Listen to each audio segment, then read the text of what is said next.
Gue ketemu sebuah kampung yang di situ nggak ada kendaraan, gue lihat mobil gue lewat, satu pun nggak ada yang kayak orang itu kayak nggak ngelihat, karena gue nggak bisa berbuat apa-apa. Gue mau kemana sih?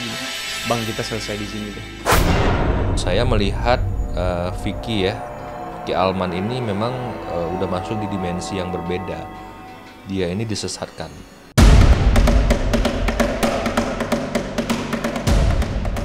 Ini perjalanan mistik yang tak pernah terlupakan oleh Vicky Alman. Aktor yang bermain di sinetron Ikatan Cinta itu tak pernah menduga perjalanannya pulang kampung ke Padang, Sumatera Barat memberi pengalaman misterius, ganjil sekaligus penuh misteri.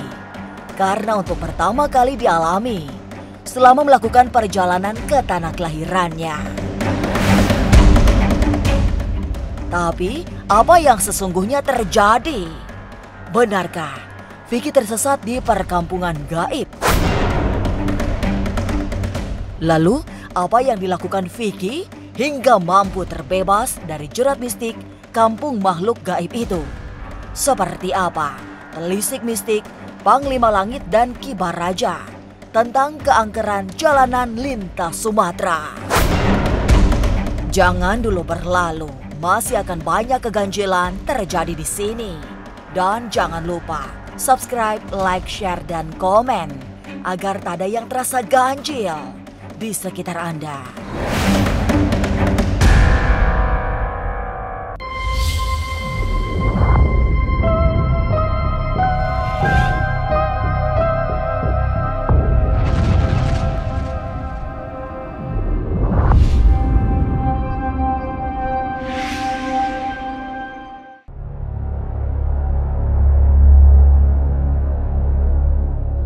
Mendapat jeda di antara kesibukannya syuting, Vicky Alman bergegas meninggalkan ibu kota Jakarta.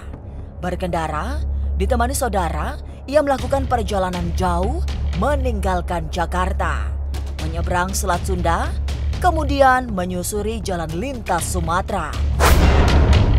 Tapi rupanya, mobil tanpa sadar menikung melewati jalan yang tidak semestinya.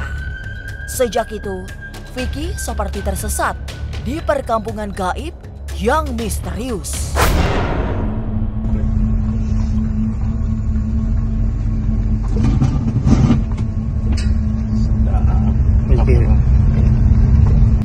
Gue kan biasanya memang lewat lintas timur, karena kan ada tol baru tuh di Palembang gitu kan. Dan gue kan nggak pakai map, memang tahu jalan yang biasa kita lewatin gitu kan. Dan gue nggak ngerti setelah 15 jam perjalanan itu sampai di lintas timur, udah di Jambi nih, daerah Jambi. Akhirnya kan gue baru ingat, oh gue masuk jalan yang nggak biasa gue lewatin. Cuman saat itu kondisi gue, ini jalan yang biasa gue lewatin, makanya gue pede masuk terus gitu, lewat terus. Padahal jalan tuh makin lama makin mengecil, makin masuk ke kampung. Dan gue merasa masih feeling gue waktu itu, ini jalan biasa gue lewatin kok gitu. Dan gue ngelewatin jembatan yang udah banyak pohon-pohon kayak benalu gitu ya di jembatan itu, jalan-jalan rusak. Dan gue masih berpikir ini jalan biasa gue lewatin, padahal bukan. Paling mobil-mobil sawit yang ada ini sebelum sampai masuk banget ke dalam hutan, itu paling mobil-mobil sawit. Dan gue masih belum ngeh, harusnya kan kayak ada mobil pribadi atau enggak, seenggaknya ada bis gitu kan. Dan gue bener-bener blank dan gue nggak tahu ternyata gue masuk ke tengah hutan gitu. Masuk hutan itu menjelang siang, jam-jam 10 lah. Daerah terkenal sekali dengan dengan kegaibannya terus ke angkerannya juga ya, karena daerah itu kalau di Sumatera itu daerah terlarang untuk dilalui pada malam hari. Nah itu karena kalau menurut saya sendiri, saya ngerasain energi daerah itu sangat besar sekali ya. Bahkan mungkin kalau kita bisa melihat melalui mata batin atau segala macam, itu seperti perkampungan makhluk astral.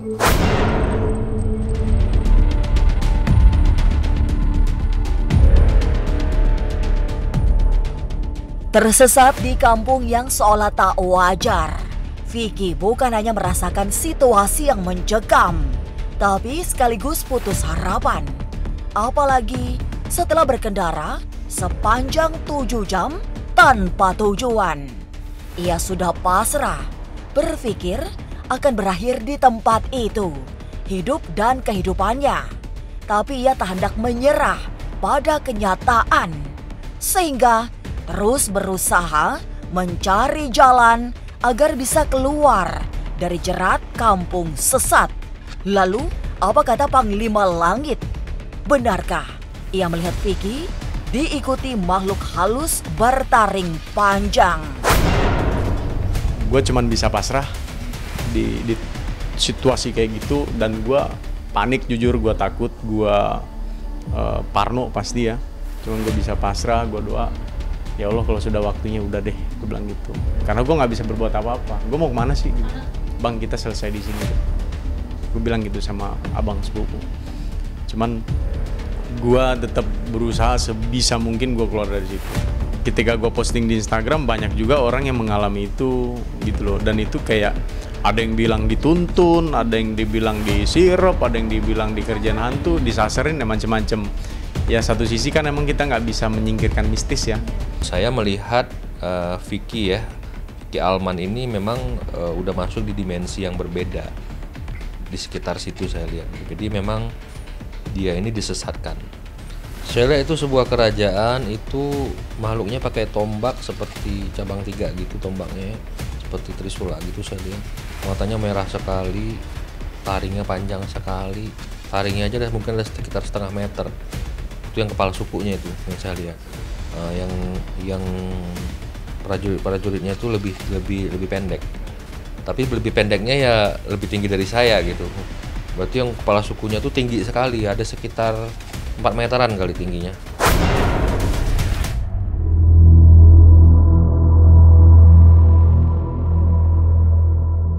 Sementara itu, kejadian tak terduga datang tiba-tiba. Mulai sinyal HP yang tiba-tiba hilang, semakin terbawa suasana panik karena tidak bisa menghubungi siapapun untuk meminta bantuan. Kondisi mobil juga mencemaskan, sebab Vicky baru sadar bensinnya nyaris habis. Beruntung, setelah mengikuti intuisi, ia berjumpa tanda-tanda kehidupan normal saat bertemu penjual bensin.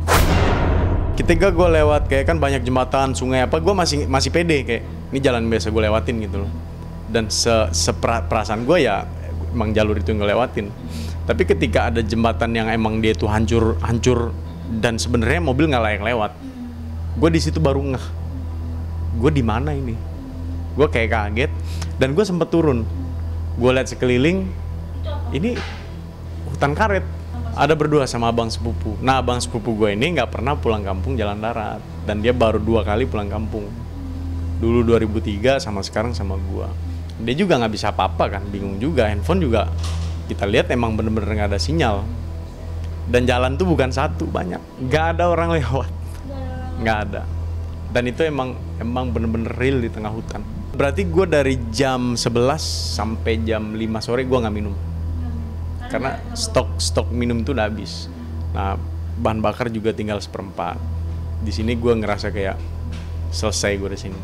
Bahkan gue sempat berpikir kayak ini sungai pasti banyak buaya nih, apalagi karena bener-bener sepi. Jadi pas dia masuk hutan itu memang di situ saya melihat itu sebuah kerajaan jin. Waktu dia menyeberangi sungai, di situ juga saya melihat ada siluman buaya putih, dan saya lihat juga ada makhluk tinggi besar hitam bertaring serta memegang tombak. Itu seperti mengawal dia terus sepanjang perjalanan dia, dan berharap mobilnya itu terhenti dan koslet semua elektrikalnya sehingga dia tidak bisa berjalan lagi mogok di tengah hutan itu gitu. Itu harapan makhluk itu. Makhluk ini memang makhluk jahat kalau saya lihat. Mengalami peristiwa ganjil penuh misteri karena mobilnya tersesat lewat jalan yang tak dikenali. Perjalanan Vicky Alman pulang kampung berubah horor. Tapi benarkah mobil Vicky tak dilihat oleh warga kampung? Jangan kemana-mana, tetap subscribe, like, share, dan komen agar tak ada yang terasa ganjil di sekitar Anda.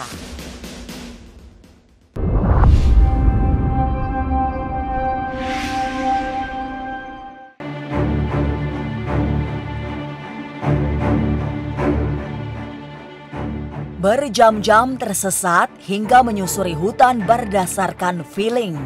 Vicky pun terus memacu kendaraan hingga akhirnya tiba di sebuah perkampungan.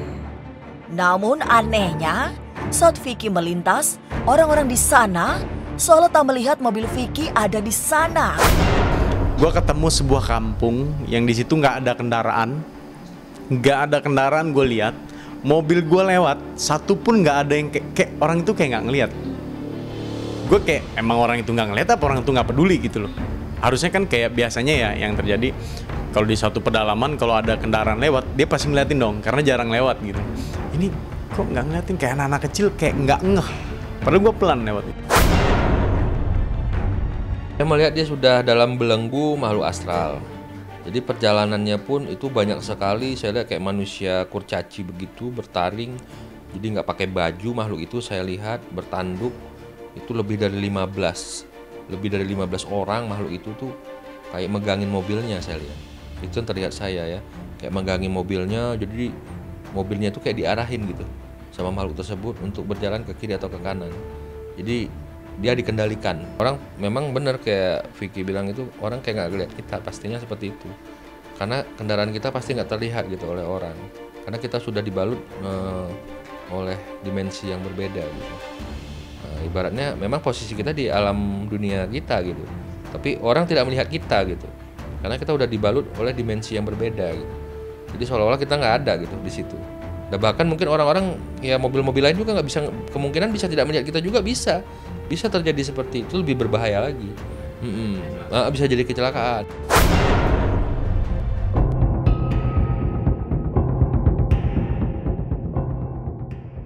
Selamat dari perjalanan menyusuri kampung siluman bukan berarti Vicky Alman aman. Sebab saat perjalanan kembali ke Jakarta, giliran mobilnya yang bermasalah.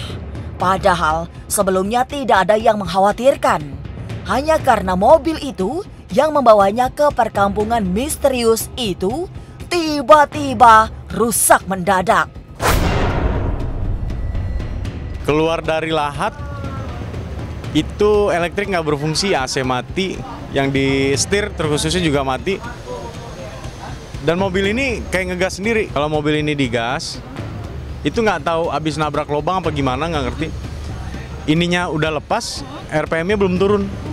Jadi dia tetap nyeruduk.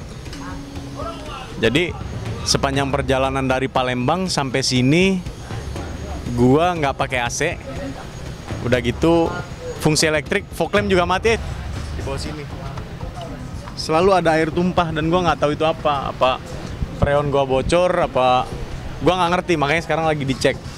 Shock breaker 4-4-nya mati. Mungkin nabrak lubang ya. Gue yakin sih di bawah ini ada kerusakan pasti. Kebanyakan sosok-sosok yang di daerah tersebut itu genderuwo. Itu yang paling banyak. Kalau bisa dibilang, kalau aku pribadi ngelihat saat waktu mengalaminya, itu aku ngelihat kayak perkampungannya genderuwo gitu loh. Karena sosok-sosok besar banyak banget di situ. Dan selain genderuwo juga kalau sosok-sosok kayak kuntilanak atau segala macam itu lebih sedikit dibandingin genderuwonya gitu.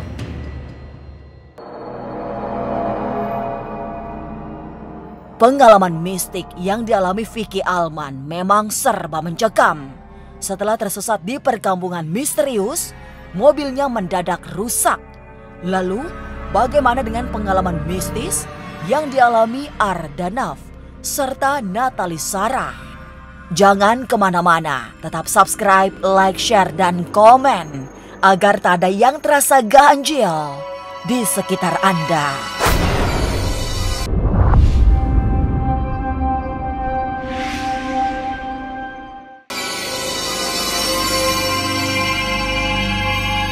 Pengalaman mistik tersesat ke tempat misterius juga pernah dialami oleh Ardanaf. Perjalanannya pulang ke Ngawi justru membawanya ke hutan yang sangat misterius. ia tidak menduga perjalanan yang semestinya mudah karena sudah sering diulang malah membuatnya tersesat ke tempat yang sangat jauh, terpancil, serta beraroma metafisika. Sebab yang dijumpai adalah hal-hal yang mistik, mulai dari melihat bekas sesaji hingga hutan yang menyimpan seram. Masuk kampung, jalannya masih kecil gitu kan. Nggak kepikiran kalau kita akan nyasar di hutan. Jadi pas tiba-tiba sudah hampir 40 menit jalan, kok ngerasa aneh loh, kok kita di hutan gitu. Kanan kiri kok pohon-pohon semua, pohon-pohonnya rindang banget gitu. Tapi jalannya masih ada, jalan-jalan tanah, jalan setapak. Nah kita nggak bisa mundur nih. Kalau mundur celaka kita, karena di kanan kiri udah, wah bisa, kita nggak tahu jurang kah atau apa. Akhirnya kita maju, terus nggak ada pilihan, maju,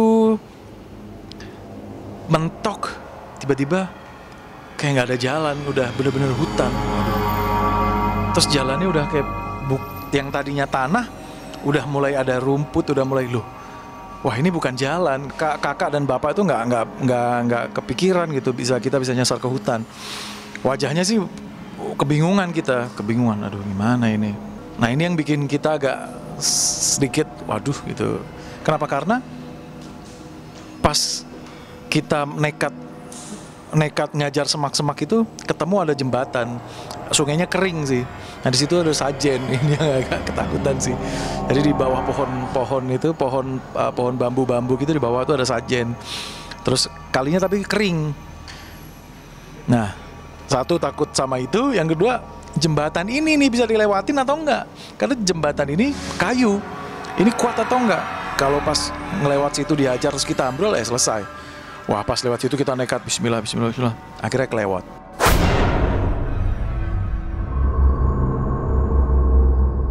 Semua nyaris tidak punya harapan sebab kondisi semakin tidak menentu. Lalu ayah Arda menukas dengan kalimat yang seperti sebuah permohonan. Setelah itu tiba-tiba saja ada anak-anak yang memberikan petunjuk jalan untuk keluar dari kawasan yang berselimut kabut mistik itu. Bapak tuh ngomong gini, kita itu niat baik loh, kita mau nyekar sama mama. Kita niat baik loh, kita itu mau nyekar mbah, pasti dilancarin kok ada jalan. 10 menit lah, sekitar 5 menitan tuh tiba-tiba ada anak kecil 2 bawa motornya ciri khas anak desa gitu yang nggak ada plat nomornya. Terus dia telanjang kaki gitulah. Terus bocel badannya, pakai baju hitam dua, yang belakang pakai baju putih kalau nggak salah. Terus dia pakai kromo igel bahasa Jawa halus. Kita nanya, saya kan bisa bahasa Jawa kan, bahasa Jawa. Terus dia ngomong intinya dia mau bantuin, ayo tak tuntun sampai ke depan. Dituntun tuh dia, kita udah lega banget alhamdulillah. Tapi nggak di situ, ternyata mereka ngilang lagi loh. Kemana ini? Waduh, apa mereka kecepatan karena mereka pakai motor, kita bawa mobil, kita kan ngejar semak-semak soalnya. Akhirnya 20 menitan ketemu lagi tuh anak. Habis ketemu lagi, ketemu mereka, terus komplain tuh, ojo cepet-cepet katanya, jangan cepet-cepet ini. Enggak kok, kita lo lambat gini-gini. Nah memang rasanya di dalam hutan itu kita nyasar tuh kita sudah hampir 2 jam lebih gitu. Tapi pas ngeliat jam, kok kayaknya baru setengah jam ya dek gitu. Iya gitu. Akhirnya ya bocah itu yang nyelamatin kita sampai di jalan ketemu pertigaan. Akhirnya dia nyaranin untuk belok kiri, kita belok kiri, dia ke kanan. Nah pas itu aku kasih uang ke dia, tiba-tiba dia nolak, dia marah. Terus ngasih pesen bahwa dia itu pengen nolong, nggak semua itu pakai uang. Terus dia pergi. Nah di situ tuh langsung, waduh kepukul langsung rasanya. Wah.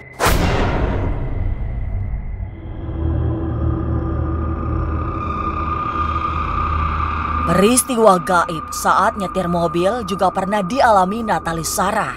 Saat pulang syuting jam 3 pagi, tiba-tiba mobilnya nyasar ke tempat yang sangat menyeramkan. kuburan. Ia seperti tidak sadar menyusuri jalan yang ternyata membawanya ke tengah-tengah pekuburan sendirian di jam paling seram selepas dini hari. Pulang jam 2:30, ternyata pas ikutin jalan, tahu-tahu ada di tengah-tengah kuburan di daerah Cilodong situ. Set udah pulang, tahu-tahu ini jalan kemana ya, nggak jelas nih, ngikutin rutenya, rute di si Google Map itu. Muter, ikutin aja, muter pas masuk set lewat lah.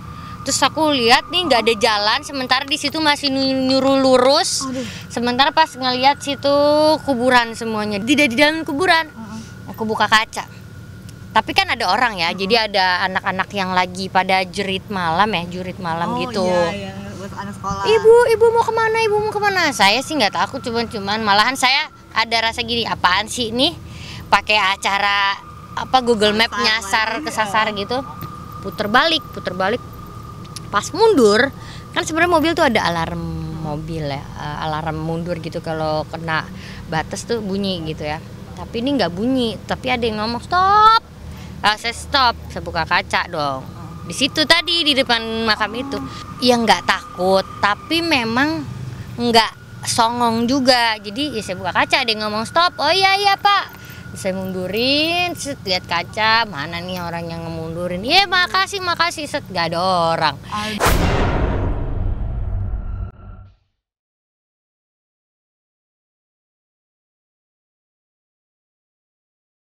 Di tempat seram memang memberi pengalaman yang menegangkan. Masih beruntung, Vicky, Arda, serta Natalie Sarah selamat.